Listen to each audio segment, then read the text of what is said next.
Welcome to Bicycle Retail Radio, presented by the National Bicycle Dealers Association. Bicycle Retail Radio brings together retailers, vendors, advocates, and thought leaders for honest discussions about the latest issues facing bicycle retailers. The podcast dives deep into the challenges and triumphs of the bicycle industry, providing an in-depth look at the person behind the profession. Aiming to deliver content that's both relatable and thought-provoking, offering real-world tips and insights to help you find success in the bicycle industry. There's a human side of the business, and the podcast aims to share stories, experiences, and strategies that you can apply in your own shop. Whether you're looking for inspiration, practical advice, or a sense of community, you've come to the right place. The National Bicycle Dealer Association has a rich history of supporting retailers across the nation. Founded in 1946 with a mission to strengthen specialty bicycle retailers through education, through research, through communication, and through advocacy. The National Bicycle Dealer Association is proudly supported by our members and our membership. If you'd like to learn more about the benefits of joining, please visit NBDA.com.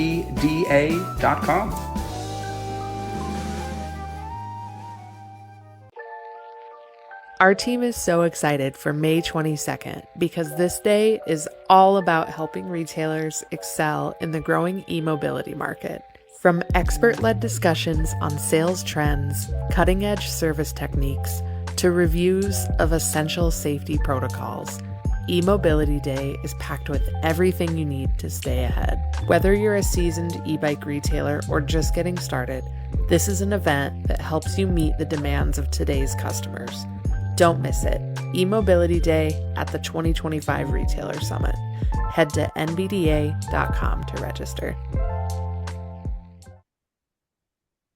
Hello, listeners. Welcome back to the Retail Design Flex. This is our ongoing podcast feature focused specifically on store design, remodeling, and merchandising, produced in partnership with NBDA Association member, good friend, Fixture Lab. I'm Heather Mason, NBDA president. I'm joined here by, yes, it is him. Looks a little bit different, but it is him, Brian Hawkins, Fixture Lab. Brian, so nice to see you. Oh, it's so nice to be seen. Thank you for having me here. And we're going to explain why I have facial hair in a few moments. So we're just going to hold, we're just going to wait. We're just going to hold. Yeah, you can't know yet. All right. It will reveal itself. It was nice to see you out in Las Vegas, Sin City. Thanks for coming to the NBDA Retailer Summit West in Cabda West. That was fun. That was super fun. I got to see you dance with Elvis. Oh, that's right. Yeah, we had Elvis was in the house, and when Elvis is in the house singing, I mean, you can't not dance, right? You can't, although I had to hold my phone still, so I couldn't dance, but it was fun. A certain someone could not keep themselves still during the shenanigans at the opening of Cabda. It was fun. Listeners, thanks for coming back. If you're listening to this when you're driving or maybe you're working in the shop, you can tune in later to the YouTube version of this on the NBDA YouTube channel. You'll be able to see Brian, see the images that we're talking about as we're going through today. This one is definitely one you want to watch the YouTube version of, so make that a note for yourself for later to check that out. Fixture Lab, if you're just tuning in for the first time and you have not heard of Fixture Lab, you're in the right spot. Listen up, take notes. Been in bike shop design and merchandising for years. They know what works. They create hard-working solutions for bicycle retailers every day. These are the stores, these are the solutions that you see in images when you Google awesome looking bike store. These are the shops that pop up.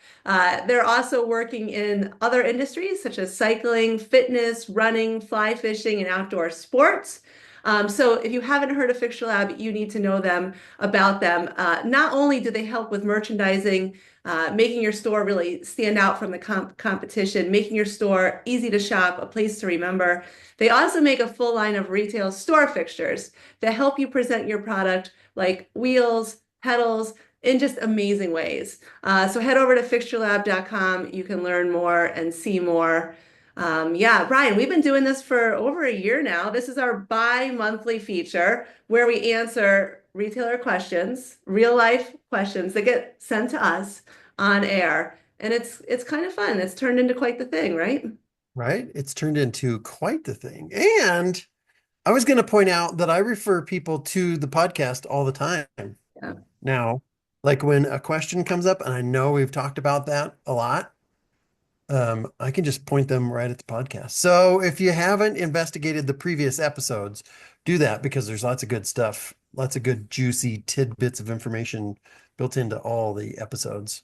You know what I love? I love when I'm in a meeting with retailers and a retailer like poses the question to the community, "Hey, I'm thinking about redoing my ceiling. Anyone have ideas?" And then another retailer says, "Oh, there's an excellent podcast episode about that," and tells them to come listen to our podcast. So yes, listeners, we answer your questions that you submit to us at design@nbda.com live on the air. But Brian, what can people ask us about? Well, they can ask us things like I've prepared a few sample questions here.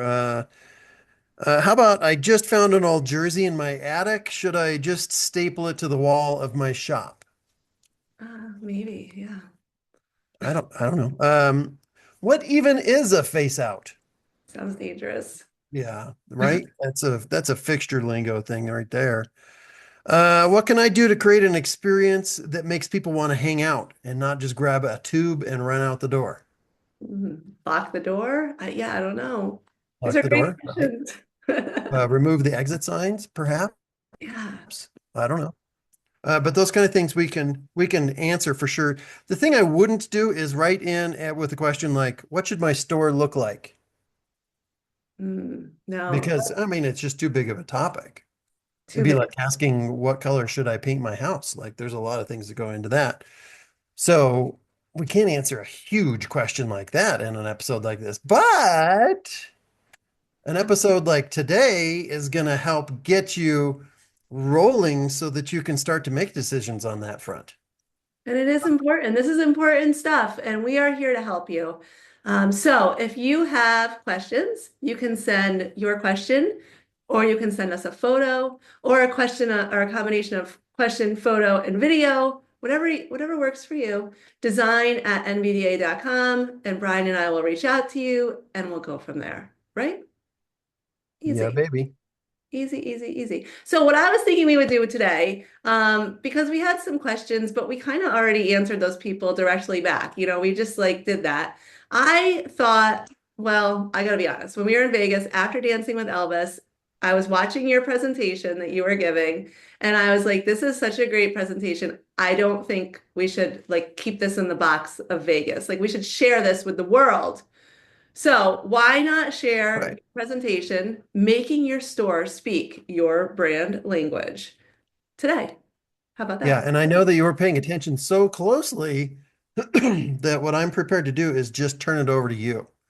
Yeah, And that's you okay. just have to signal me when you want the slide to change so that you can go on to the next thing. Well, I was watching closely because I remember there's a part of the presentation where you talk about beards and you show varying degrees of beards, long beards, short beards, big beards, small beards.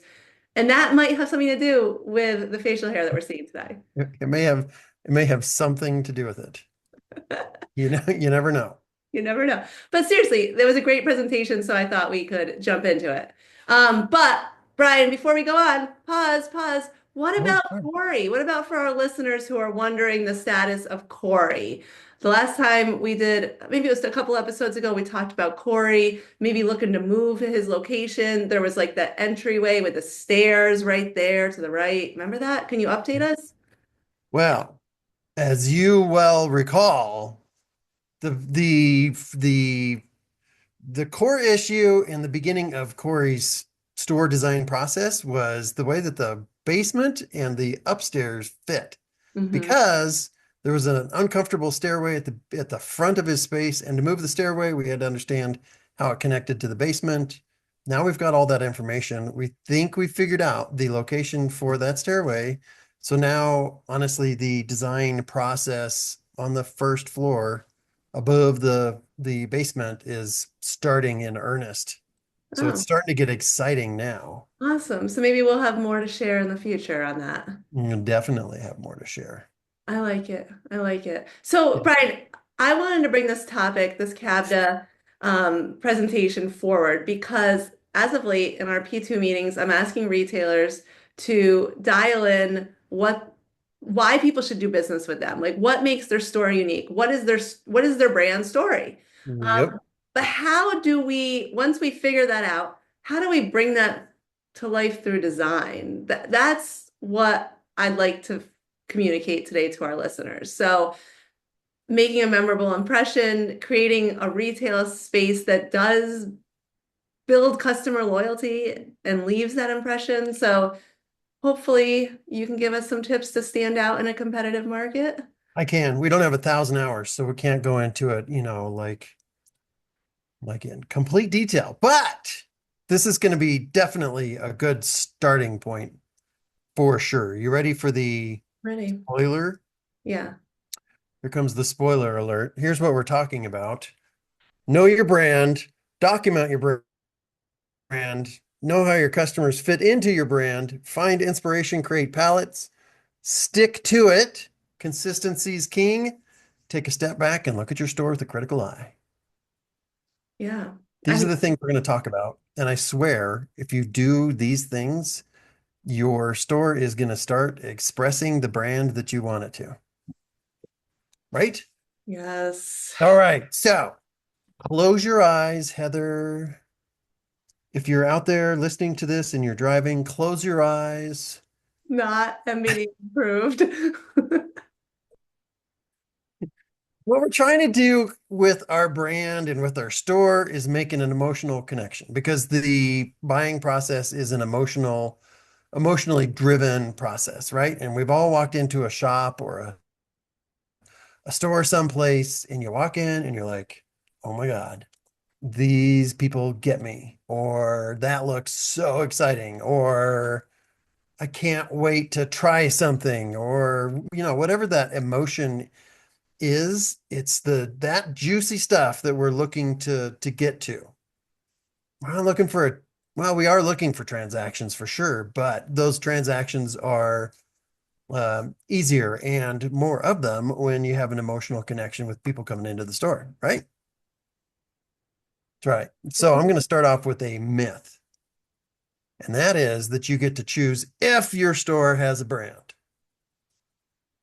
I say that every store has a brand, everyone has a brand. What you do is you can't choose whether you have a brand or not. You can choose what kind of brand you have. Kind of like beards. Oh my goodness, that's a lot of hair. Okay, so what's on the screen, if you're listening, is a bunch of different styles of beards. The fact is that if you're a guy, you have some sort of beard. Like I can't really grow facial hair to speak of at all. Like I wouldn't call what I have a beard, but I could grow something ugly out if I wanted to. Other people are really blessed follically and they can do all kinds of different things with their beard. You have it. You can't decide whether to turn a beard on or off. All you have to do, or what all you can do, is decide what you're going to do with it to represent your own personal brand. So, like this big bushy beard down here may not be your style, or the Mr. Clean Shaven up here in the corner may not be your style. You can't turn on and off the beard, but you can turn on and off how you use the beard to express your style. I get this analogy. I'm with you. I'm with you, Brian. All right. Step one in getting there is to know your story and know your brand. You got to start thinking about how you'd like your store to make your customers feel, that emotional thing that we're talking about. What are those powerful emotions that we want the store to evoke? So you ask yourself, this is probably the most valuable thing you can do in the whole process of figuring out how to make your store express your brand, is just simply ask yourself these questions. Who are we? Who aren't we? Who are our customers? Where do we shine and where others don't? What problems do we solve? Where is our future? As in, like, what's the evolution of our shop going to be like? And what's our personality like? I love these questions. So often I ask retailers these questions, like the same thing, close your eyes and think of them and see, think of the answers. And not all the times can people think of the answers. Like, so this is really an exercise people should do.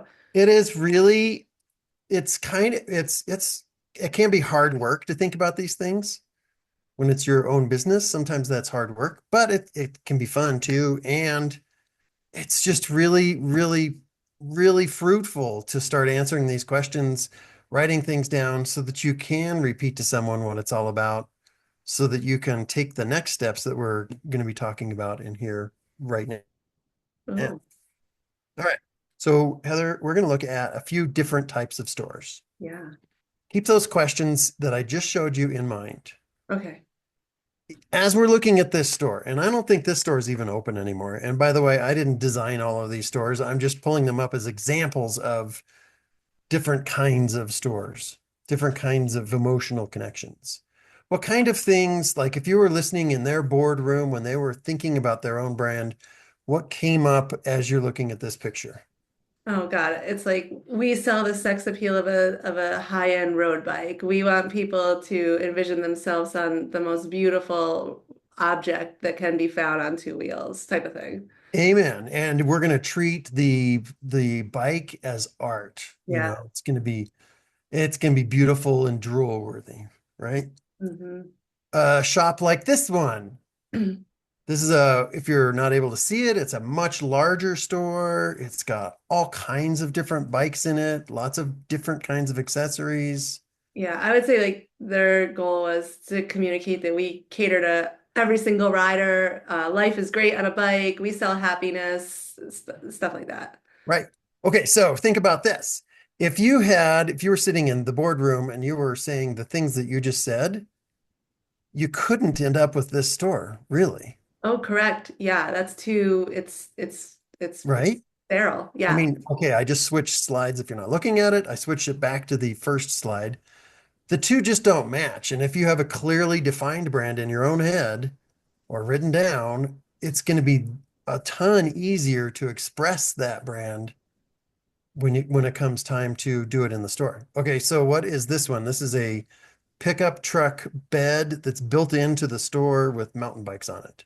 Yeah, this is like come get dirty with me. We sell adventure. You're gonna everything you've been thinking about being a hardcore biker, doing the carefree lifestyle on two wheels. We got you covered. And I would suggest that there's something to like we get it. We Yeah, understand this mountain biking thing.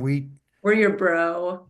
We get We're it. going to be able to set you up for the next Saturday in style.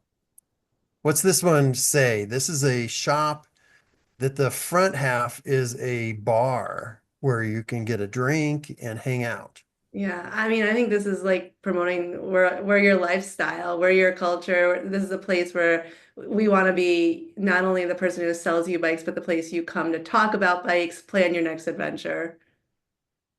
So see, if you say those words, it's hard to end up with something completely different. If you don't have it defined, then it's easy to end up with the wrong thing. Hmm. This one is a very small store. Looks like the bikes are very custom, like you'd pick every detail on every bike. Yeah, this to me screams like I'm not going to be like everyone else. I'm not buying a Trek here. I'm buying something that's going to speak to me. I'm going to be able to make it customized to what I envision, and I'm going to stand out on the next group ride. Amen. This I'm doing one, good today, Brian. you're doing really good. This one is a bike shop with guitars hanging on the wall and hanging out near the chairs inside the store.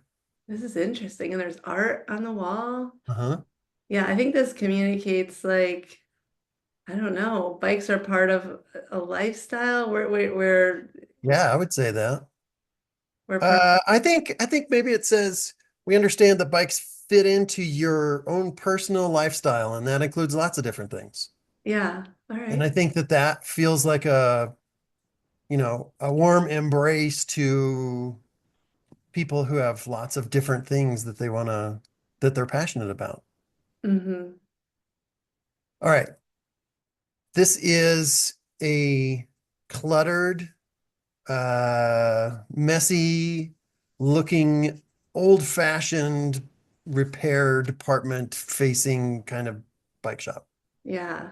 I mean, we've all seen these, right? This makes me think like this is a shop who's been around for years. They're gonna probably be able to get the repair done, but I shouldn't expect like the most premium or cutting edge or like it's gonna get done, but it might not be super clean, super attention to detail, but I'm gonna be rolling. I'm gonna leave this Yeah. rolling.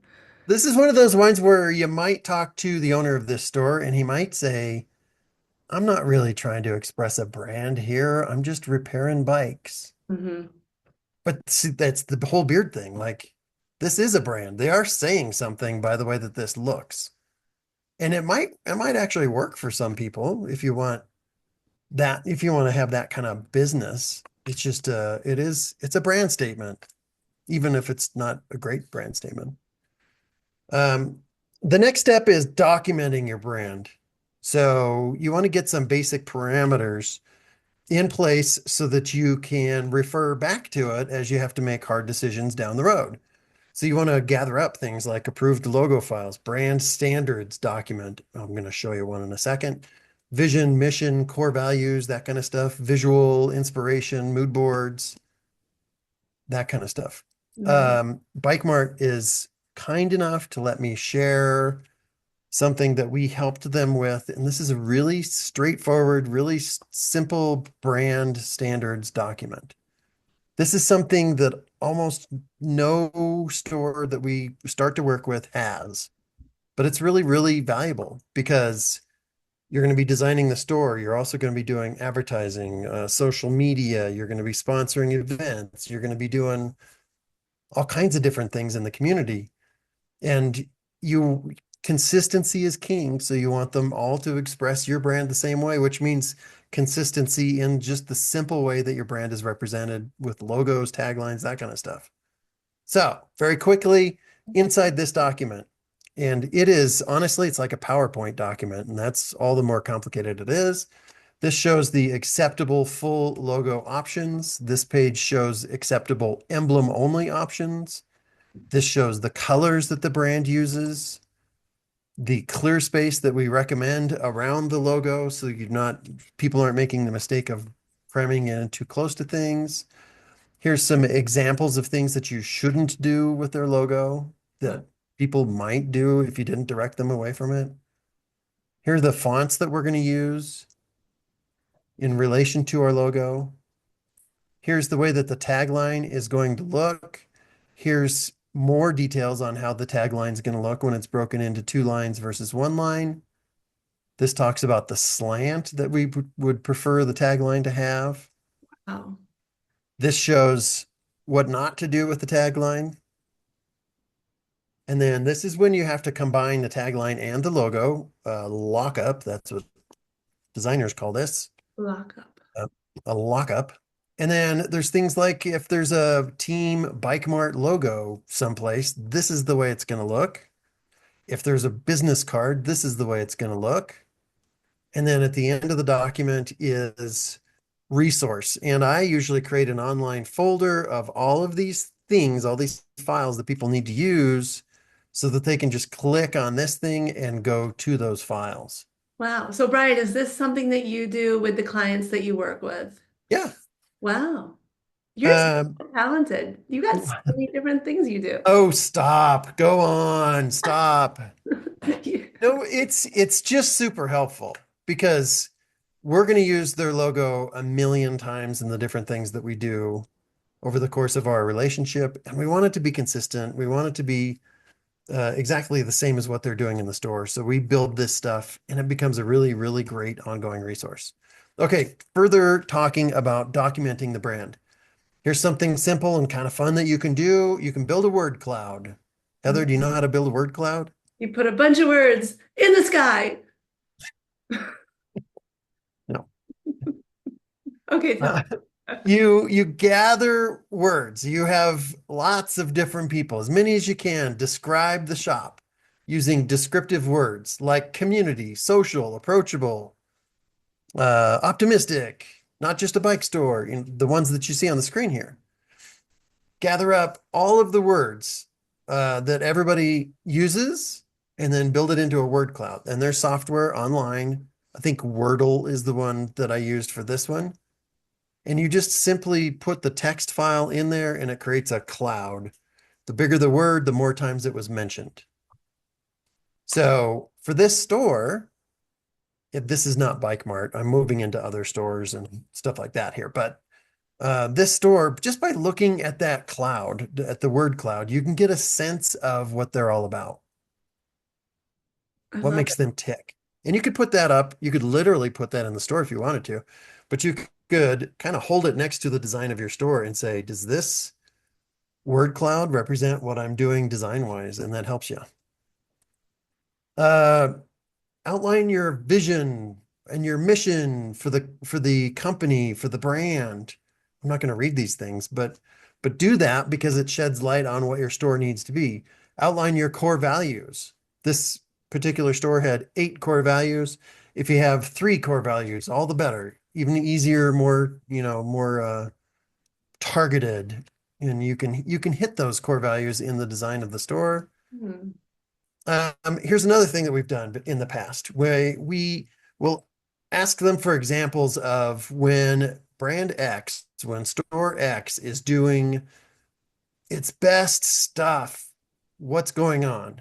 Oh, I And love that helps you to paint a mental picture of what the brand at its best and how it's going to connect with people and that emotional connection so that you can start to build tools in the design of the store that are going to help you implement those things.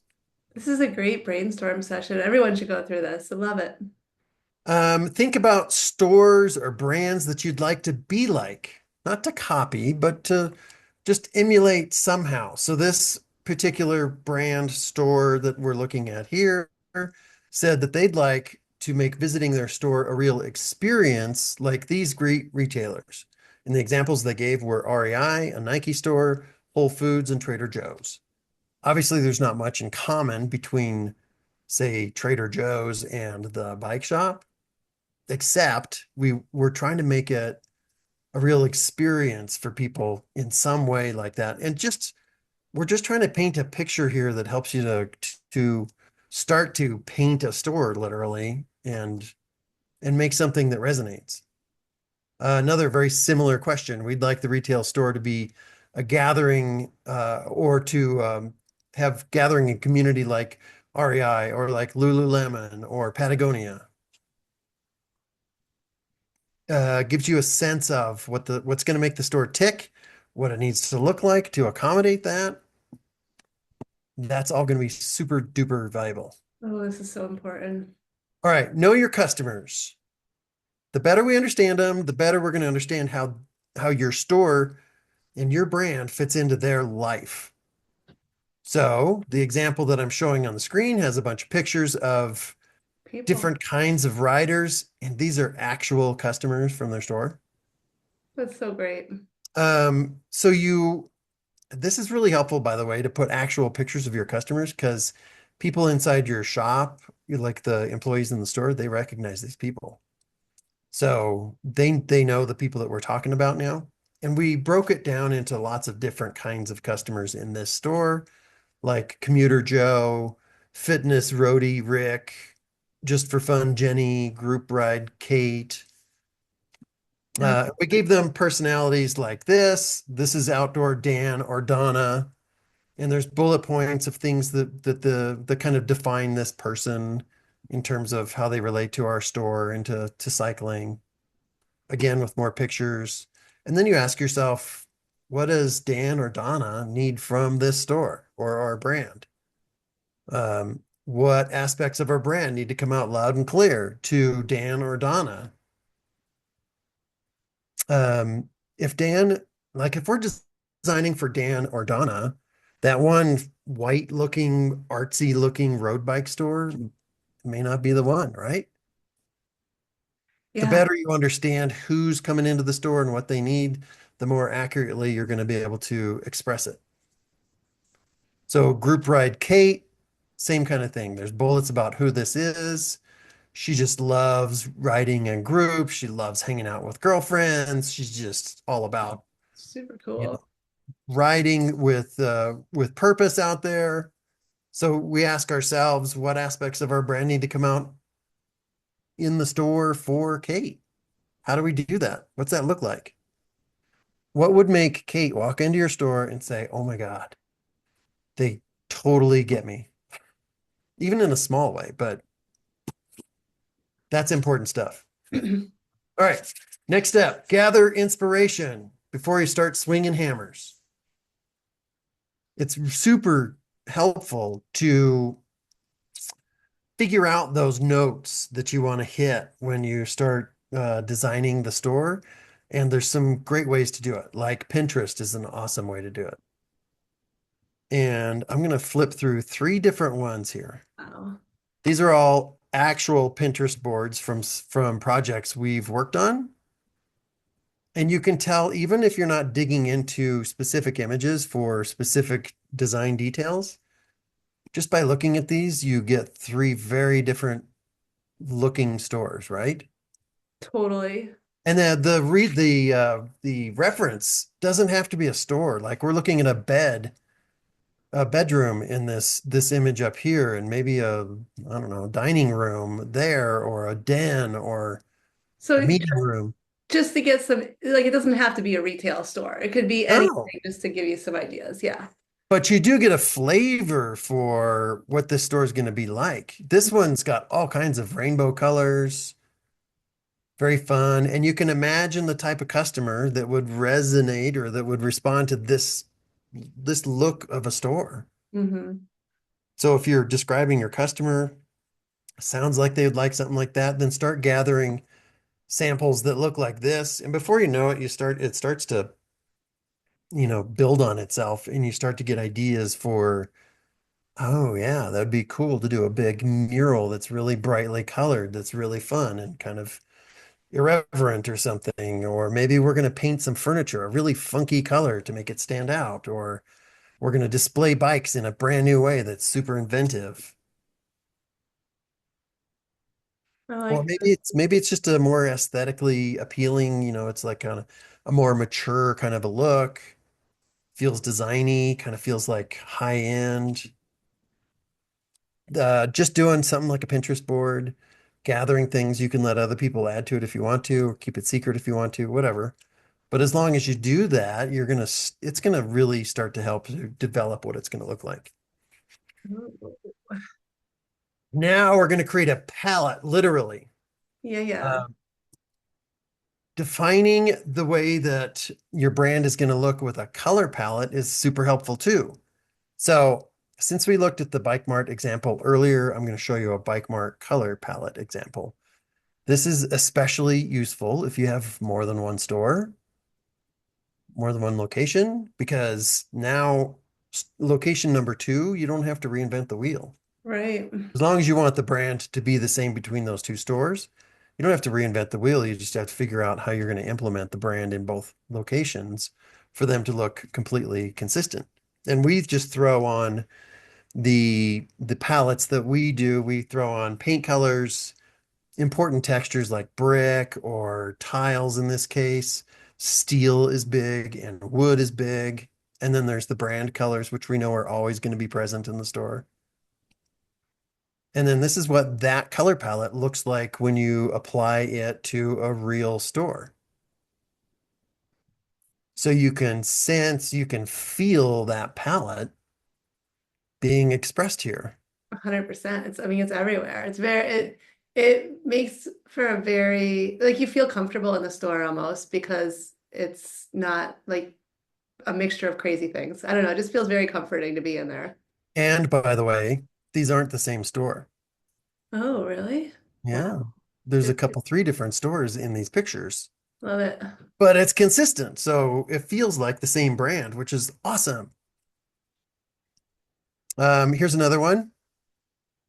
Epic Cycles. This is their color palette. And another trick that I do in color palettes a lot of the time is I change the size of the color swatch in the palette to kind of represent how much of that color is going to appear in a store. Oh, Oh, interesting. I like that. So in this store, the predominant colors are going to be this kind of grayish taupey kind of color and the white, followed by the orange and this darker gray, followed by wood. So it just kind of gives you an idea of the kind of emphasis. So you know by looking at this that the whole store isn't going to be orange. And then this is what that looks like when applied to an actual store. It looks great. This is so helpful. It is so helpful to put this together. Like you don't think of it maybe if you're just one location, but it's so helpful. Right. Um, here's one last one. Our friends at Freedom Bike Works, Nina's store, same deal. Very different color palette than the other two that we looked at. And it creates a different kind of a store. You're not going to end up with, you're not going to end up with the wrong look if you've defined the color palette and you know your brand well. Okay, huge note. Once you establish the palette, execute from it, right? Makes sense. Don't make new stuff up. Mm. It's one of the most common things, maybe the most common thing that is a problem design-wise in bike shops because things change over time. So you got to ask yourself questions like, does that free display that we just got from brand X actually fit our color palette or fit our brand? The answer may be hard, but it may be really clear too that it may not fit, or it may be a perfect fit. That's the way you can use the documentation that we're talking about is to make hard decisions. Our bike fitter loves corrugated steel. Should we just let him do his thing? I mean, is he a really good bike fitter? That is an important question. I mean, that's a really important question. But if the corrugated steel isn't in the color palette, then I would suggest you say, we love you, bike fitter. You're the best bike fitter anywhere, but corrugated steel isn't in our color palette that we want for our brand. Let's pick an alternative that is in our color palette that makes you happy. And you can't have that conversation unless you did the stuff that we just talked about. This one, I know it's only been 6 months, but I'm tired of green. You know, you've decided to paint parts of the store green, and now you're tired of the store being green. You got to stick with it.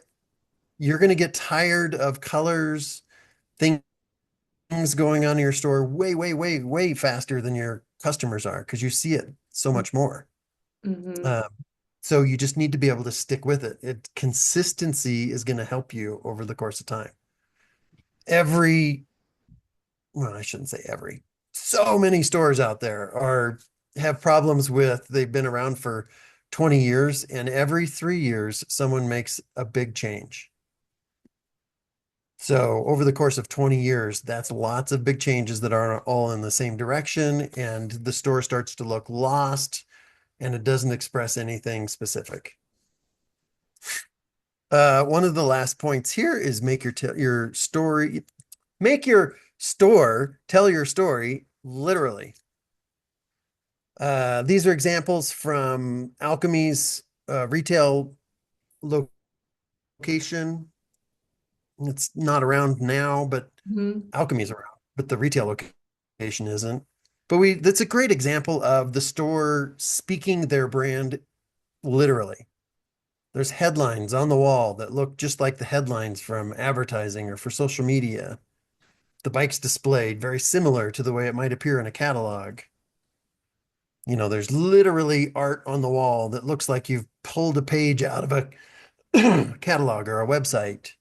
And it explains the brand by doing that, and it's kind of a fun, classy way to do it. Or simpler, you could just put things like a vision statement on the wall in the store, or this little yellow circle here is only like 3 inches in diameter.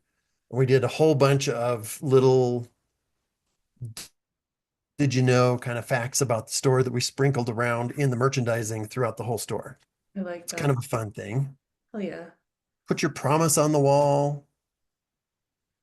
This does a lot more for you than stapling up the jersey that you just found in your attic. Um, putting, a mission statement or some sort of statement on the wall that explains what you're up to and what you really care about as a brand is awesome. Even if I, as a customer, don't read this, it's important. Because when I walk in, I know that they know what they're up to, and I know that they have a direction that they're headed to. The last thing on this is that I've grabbed some kind of typical examples of photography that you can get from cycling brands out there. And I'm not a gigantic fan of that because I think they look generic too much of the time and they all look the same too much of the time. But it does help if you don't have anything else. It does help to define what you're trying to push as a brand. So just think of imagery in the store in general and start somewhere. Get something in the store that inspires that emotion that we're talking about. Hmm. And then we need to we've gone through all this exciting stuff. Now we need to take a step back and actually look at the store with a fresh eye and really think critically using your customer's glasses, look at the store. So, Heather, you Oh, are a customer walking into this store. What is the brand statement that's being made? I don't really care. We believe in keeping Exactly. your knees protected and elbows. So, the picture that's on the screen is a very vacant looking slat wall display with all kinds of empty hooks Yeah. and a few products. It just says exactly what you said. It's like, we don't really care. Like, we sold the tire that was hanging on this hook up here 3 weeks ago, and I don't care enough to go get that hook off the wall. It's sad. They're making a brand statement, and that's very fixable as opposed to something like this. This isn't from a bike shop, this is from a running store. And this is kind of off the deep end, the opposite direction, but this says something different. This says, We overbought on footbeds. exactly. No, it says we care a lot. We care We're about like, your souls. We care. there's no detail is too small for us. We're getting every one of these boxes is perfectly placed. We're doing everything that we can. We're passionate about this. It is true. Or this clothing wall is a great example of merchandising in a bike shop, and it just shows that you care, and it's pretty and it's inspiring, and you're gonna want to buy clothing from this wall. Hmm. Okay, what does this particular image say about your triathlon department? Oh man. I mean, it says we're in the business to help you with some aero bars, but it doesn't say that maybe you're gonna do a great job helping me. It's like we have this little selection. Yeah. Yeah. To me, it says we don't really know what we're doing, We kind of got some stuff. but if you know what you want, we can probably order it for you or something. As opposed to this kind of a uh, presentation. Now, this is a fitting room, and we were just looking at a triathlon section, but it's similar. It's a good example. Like the product on the wall is all really nicely organized, beautifully displayed in a very nice room. This makes a statement that says, we've got you covered. We understand, the passion that you're entering this sport with, and we're just as passionate, and we're going to take great care of you, as Yeah. opposed to that. Hmm. We've all seen this kind of a thing. This is a counter at a store, their main transaction counter that has tons and tons of leaflets and little posters and ride brochures and Yeah. I what's that say?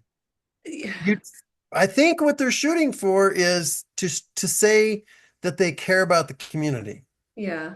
but I don't think that comes across. I think it says anything goes here. Like, Yeah. Come in and leave your brochures here. Like, yeah, It gets in the way. So they're making a statement, I think it was well intended, but they're Mhm. making a statement that takes them the wrong way. Burned out light bulbs. Oh, yeah, that's just attention to detail. That's just, yeah. Yeah.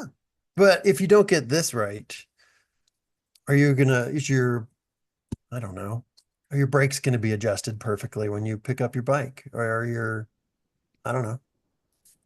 As opposed to this kind of a thing. This is a bathroom and it's gorgeous. It's like a pretty little thing. You can see they have the little stinky stick things in the,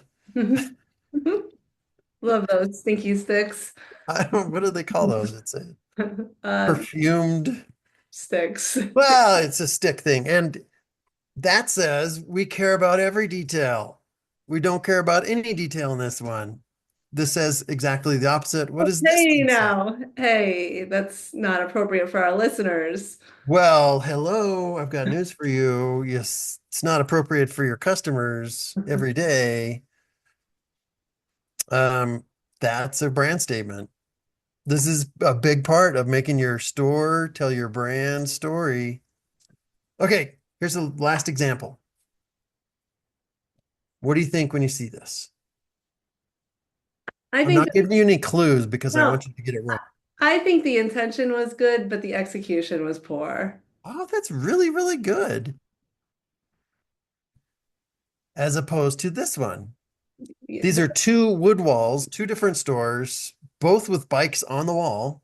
But one, the bikes are kind of, um, what's the word? That's just messy looking. yeah, Every overlapping. bike is at a little bit different angle. The wheels are turned a little bit wonky. It just doesn't look like a lot of attention to detail was taken there, as opposed to the second example. The bikes are all straight, the wheels are all straight, everything is dialed. It makes a difference. Actually, like looking at that other image, it's like, why'd you even do it? Like, why? Like, it actually it makes it look so bad. You know what I mean? So, yeah. Now, I would take this over not doing anything interesting at all for sure. Mhm. But if you're going to go this far, then go this far, and make it really sing because those small details make a big difference in everything that you're doing. This is a really important note that I didn't know where else to throw in here. Bikes themselves don't do a fantastic job of communicating what your store is all about. Too often, the bike shop feels like if I put enough of this kind of bike out, it's going to tell the customers what we're all about. Mm. And Yeah. that can be true if say your bikes are all mountain bikes, that tells the customer that you're a mountain bike store, basically.